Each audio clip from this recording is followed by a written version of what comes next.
ओम शांति। 13 अक्टूबर 2025 के बाबा के मधुर महावाक्य। बाबा कहते, मीठे बच्चे, तुम्हें देवता बनना है, इसलिए माया के अवगुणों का त्याग करो। गुस्सा करना, मारना, तंग करना, बुरा काम करना, चोरी चकारी करना, ये सब तो बाबा कहती, बुरा काम करना, चोरी चकारी करना, ये सब महापाप है। मीठे बच्चे, तुम्हें देवता बनना है, इसलिए माया के अवगुणों का त्याग करो। गुस्सा करना, मारना, तंग करना, बुरा काम करना, चोरी चकारी करना, ये सब महापाप है। प्राचीन इस ज्ञान में कौन से बच्चे तीखे जा सकते हैं? इस ज्ञान में कौन से बच्चे तीखे जा सकते हैं? घाटा किन्हें पड़ता है? बाबा कहते, इस ज्ञान में कौन से बच्चे तीखे जा सकते हैं? घाटा किन्हें पड़ता है? जिन्हें अपना पोता मिल रखना आता है, वह इस ज्ञान में बहुत तीखे जा सकते हैं। घाटा उनको पड़ता है जो देहाभिमानी नहीं रहते हैं। बाबा कहते हैं, व्यापारी लोगों को पोता मिल निकालने की आदत होती है, वे यहाँ ही तीखे जा सकते हैं। जो देहाभिमानी नहीं रहते हैं, बाबा कहते हैं, व्यापारी लोगों के पोता मिल निकालने की आदत होती है, वह यहाँ भी तीखे जा सकते हैं।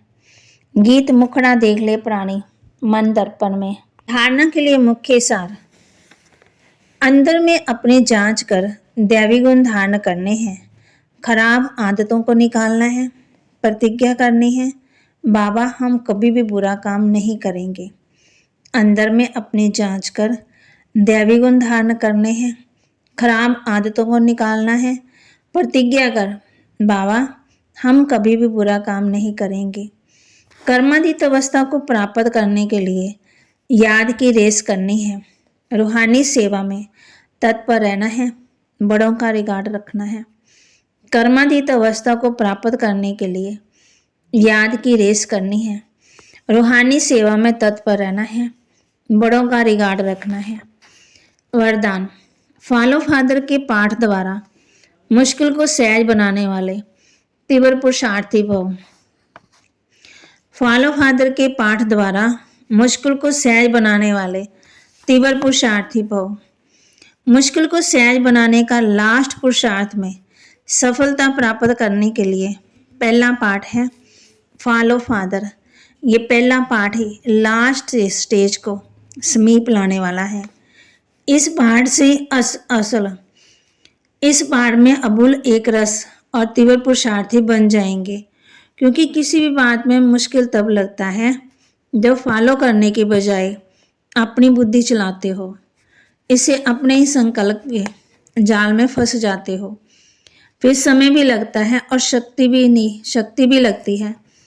अगर फॉलो करते जाओ तो समय और शक्ति दोनों बच जाएगी, जमा हो जाएगी। स्लोगन। सच्चाई सफाई को धारण करने के लिए अपने स्वभाव को सरल बनाओ। सच्चाई सफाई को धारण करने के लिए अपने स्वभाव को सरल बनाओ। अव्यक्त इशारे स्वयं के प्रति और सबके प्रति मनसा द्वारा योग की शक्तियों का प्रयोग करो। जितना स्वयं को मनसा सेवा में बिजी रखेंगे, उतना सहज ही मायाजीत बन जाएंगे।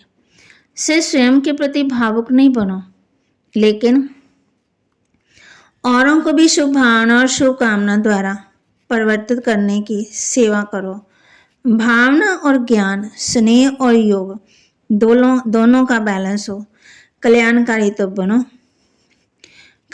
तो बने हो, अब बेहद विश्व कल्याणकारी बनो। तो बाबा ने हम बच्चों को होमवर्क भी दिया है। अंदर अपनी जांच करनी है, दैवी गुण धारण करने हैं, खराब आदतें मिटा देनी है, रेस करनी है याद की। जितना स्वयं को मनसा सेवा में बिजी रखेंगे, मन को बिजी रखेंगे, उतना सहज मायाजीत बन जाएंगे। व्यर्थ संकल्प नहीं आएंगे। सिर्फ स्वयं के प्रति भावुक नहीं बनो, अपने लिए नहीं लेकिन औरों को भी शुभ भावना और शुभकामना द्वारा परिवर्तन करने की सेवा करो। भावना और ज्ञान, स्नेह और योग दोनों का बैलेंस हो। कल्याणकारी तो बने हो, अब बेहद विश्व के कल्याणकारी बनो। बाबा कहते स्व परिवर्तन से विश्व परिवर्तन, अपना भी कल्याण करना और दूसरे का भी। हम कौन हैं? रूहानी पाठधारी हैं। फिर बाबा ने आज हम बच्चों को कहा है कि बाबा कहते अपने अंदर जो भी कमियां हैं जांच करनी है और दैवी गुणों की धारणा भी करनी है। ओम शांति। बाबा के महावाक्य को लाइक करें, शेयर करें, सब्सक्राइब करें और अपने जीवन में ज़रूर धारण भी करें। बाप की याद में रहें। बाप कहते हैं अपनी जांच करते रहो, एक बाप दूसरा न कोई। बाप से तुम प्रतिज्ञा करते आए हो, बाबा मेरा तो आप, दूसरा ना कोई, हम आपको ही याद करेंगे। बाप बच्चों को याद दिला रहे हैं। ओम शांति।